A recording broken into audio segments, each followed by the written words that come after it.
तो दोस्तों आइए बिल्कुल ध्यान से सुनिए। देखिए, आपकी जिंदगी में सब कुछ एकदम से होता है। जी हाँ, सब कुछ अचानक से होता है। अगर दुख आता है तो वो भी अचानक से आता है, सुख आता है तो वो भी अचानक से आता है, कोई परेशानी आ गई एकदम से तो वो भी अचानक ही आती है। आखिर ऐसा क्यों? सब एकदम से ही क्यों होता है? दोस्तों, कल ही तो जिंदगी में इतना सुकून था, कल ही तो सुकून से सोए थे, सुबह उठे तो इतनी परेशानियां, आखिर कैसे? क्योंकि दोस्तों, यह देवता ऐसे ही हैं, पल में जिंदगी को स्वर्ग बना देते हैं और पल में जिंदगी को नरक तक बना सकते हैं। इन देवता की छत्र छाया होना बहुत जरूरी है, क्योंकि ये देवता ही है जो आपके कुल की रक्षा करते हैं, आपके बच्चों की रक्षा करते, आपके परिवार के लोगों की रक्षा करते हैं। वरना दोस्तों, आपने देखा ही होगा, कई लोग गाड़ी चलाते चलाते एक्सीडेंट में ही इस दुनिया को छोड़कर चले जाते हैं। कोई लोग तो बेचारे अच्छे से नाच रहे हैं, गा रहे हैं और उनको अचानक से हार्ट अटैक आ जाता है और वो इस दुनिया को छोड़कर चले जाते हैं। कोई सीढ़ियों से गिरकर इस दुनिया को छोड़कर चला जाता है, तो कोई सोता सोता ही इस दुनिया को छोड़कर चला जाता है। आखिर क्यों? क्योंकि उनके ऊपर कुल के देवता की कृपा नहीं है, उनके जो कुल देवता है उनकी वो कृपा नहीं है उनके ऊपर। इसलिए तो देखिए, काल हमेशा मंडराता रहता है। अभी भी आपके आसपास काल मंडरा रहा होगा, लेकिन आपके ऊपर आपके कुल देवता की, आपके पूर्वजों की कृपा है, जिससे वो काल आपको कुछ नहीं कर पाता, आपका बाल विवाह का नहीं कर पाता। इसलिए कुल देवता की कृपा होना बहुत जरूरी है। जिस व्यक्ति के ऊपर कुल देवता की कृपा होती है, वह व्यक्ति हमेशा काल से कोसों दूर रहता है। गाड़ी चलाएगा तो दोस्तों, आपने देखा होगा, अक्सर दोस्तों आप बाल बाल बचे होंगे। जी हाँ, कभी कभी तो आप मरते मरते भी बचे होंगे। आखिर ऐसा कैसे होता है? क्योंकि हमारे ऊपर हमारे देवता की छत्र छाया होती है। हमारे देवता हमसे प्रसन्न होते हैं, तभी तो वो हमारी रक्षा करते हैं। लेकिन अब आपके देवता आपसे रूठ चुके हैं, ऐसे में आपसे काल दोस्तों दोस्ती कर लेगा। जी हाँ, आपका जो काल है आपके आसपास मंडराएगा और कभी भी कुछ भी हो सकता है। तो दोस्तों, कुल देवता को प्रसन्न करना बहुत जरूरी है, क्योंकि वही है जो अनहोनियों से रक्षा करते हैं, वही है जो हमें काल से बचाते हैं। तो दोस्तों, अब क्या करना है, क्या गलतियां हुई है, सारी जानकारी देता हूं। देखिए, हम अपनी जिंदगी में इतने व्यस्त हैं, आज हम अपने काम धंधों में इतने व्यस्त हैं, अपनी जिंदगी की परेशानियों में इतने मगन हो चुके हैं कि हम अपने घर देवता को ही पूजना भूल गए हैं। आपके घर में ही आपके कुल देवता रहते हैं, उनको हमेशा याद करना चाहिए, उनको हमेशा स्मरण रखना चाहिए। अगर घर में कुछ अच्छा कार्य हो रहा है, कोई मांगलिक कार्य हो रहा है, तो सबसे पहले अपने कुल देवता की पूजा करनी चाहिए, उनका धूप ध्यान करना चाहिए, क्योंकि वही देवता तो है जिनकी कृपा से आज पूरा घर संसार आपका सुखी है। उन्हीं की कृपा से तो सब कुछ हो रहा है और आप उनको ही नहीं पूजेंगे, उनको ही याद नहीं करेंगे तो वो तो आपसे नाराज होंगे ही होंगे। आप अपने घर के बच्चों को भी कहे कि अपने कुल देवता की हमेशा आराधना करें। अब अगली चीज है दोस्तों, कई लोग होते हैं जो घर में नशा कर लेते हैं, नशा करके लड़ाइयां करते हैं, झगड़ा करते हैं, घर के बच्चों को मारते हैं, पीटते हैं, यहां तक कि घर की औरतों को भी मारते पीटते हैं। लेकिन ऐसा नहीं करना चाहिए। अपने मुंह से गंदे वचन भी नहीं निकालना चाहिए और ना ही घर के व्यक्तियों को निराश करना चाहिए। देखिए, जिस व्यक्ति पर ताल साया होता है, वह व्यक्ति नशा करता है, वह व्यक्ति अपने घर के लोगों को भी परेशान करता है, जिसके चलते हमारे कुल देवी देवता हमसे नाराज हो जाते हैं। फिर हमारे जीवन में अनेक प्रकार की परेशानियां आती हैं। मान लीजिए, आपके घर में एक व्यक्ति ऐसा है जो नशा करता है और वो आपके घर में ही रहता है।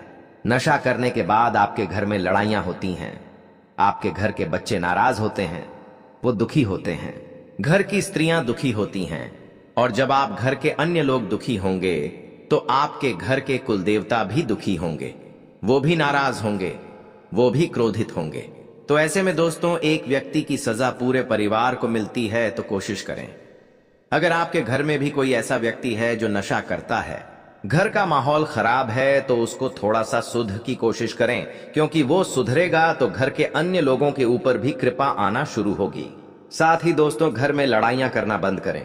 कई लोगों की आदत होती है आए दिन लड़ाइयां करना। देखिए, घर में लड़ाई होगी तो घर के देवता प्रसन्न नहीं होंगे, आपसे क्रोधित होंगे। साथ ही आपके जो पूर्वज है, जी हां, आपके दादा परदादा जो अब आपके साथ नहीं है, जो स्वर्ग चले गए हैं। जी हाँ, लेकिन उनकी कृपा अभी भी घर मर है, उनका अंश अभी भी घर में बना हुआ है।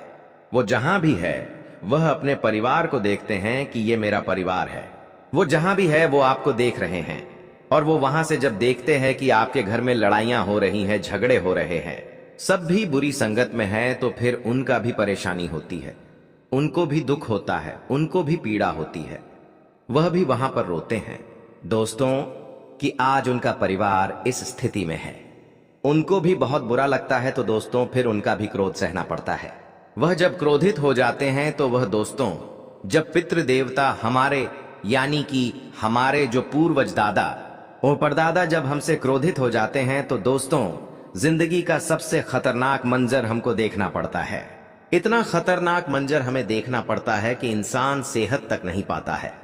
ऐसी ऐसी चीजें होती हैं। आपने देखा होगा कि किसी का घर पहले बहुत अच्छा था, काम धंधे बहुत अच्छे थे, एकदम से काम धंधे खत्म हो जाते हैं, उनके बंद हो जाते हैं, घर में झगड़े होते, घर के टुकड़े होते, घर तक बिक जाता है, घर में मृत्यु तक हो जाती है, लोगों की एक्सीडेंट हो जाता है, कोई लकवा मार जाता है, बीमारी छा जाती है। ऐसा क्यों? क्योंकि पितृदेवता नाराज है उस घर पे। तो दोस्तों अब आपको ऐसा नहीं करना है, आपको अपने पितरों को प्रसन्न रखना है।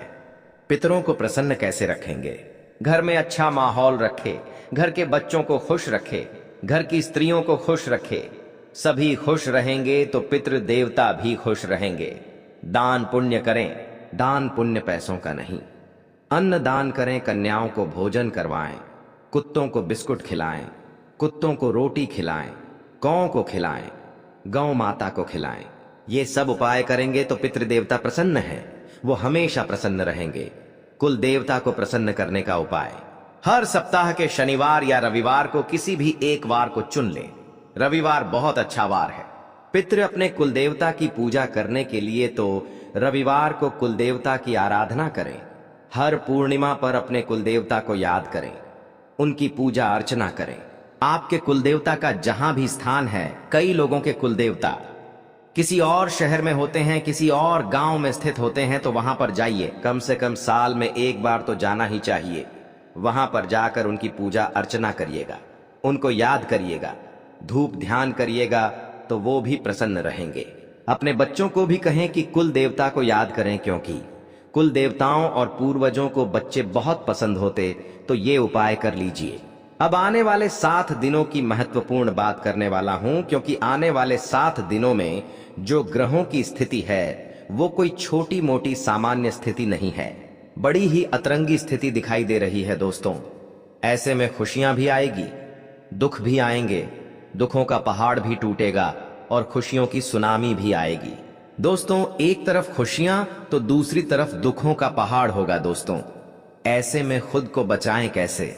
दुखों बहुत ही महत्वपूर्ण बात मैं आपको बताने जा रहा हूं, से बचाएं कैसे, मुसीबतों से कैसे बचें। तो दोस्तों वीडियो को छोड़ने की भूल मत करना। कई लोग हैं जो वीडियो को छोड़ देते हैं, लेकिन अब ऐसा नहीं होना चाहिए। आपको मैं बता दूं कि अगर आपका, जी हां, अगर आपका कोई भी काम बन नहीं रहा है, अगर आपका कोई भी काम नहीं बन रहा है और उस कार्य को पूरा आप नहीं कर पा रहे हैं, तो दोस्तों हनुमान जी की शरण में जाएं, हनुमान जी के मंदिर जाएं, या आप चाहे तो हनुमान जन्मोत्सव आएगा, उस दिन आप मंदिर में पूजा करें। अगर हनुमान जन्मोत्सव के बाद यह वीडियो देख रहे हो तो किसी भी मंगलवार के दिन मंदिर चले जाइएगा और हनुमान जी को पान का बीड़ा चढ़ाइएगा। जी हां, हनुमान जी को पान का बीड़ा चढ़ाइए और अपने काम को पूरा करने की प्रार्थना करिए।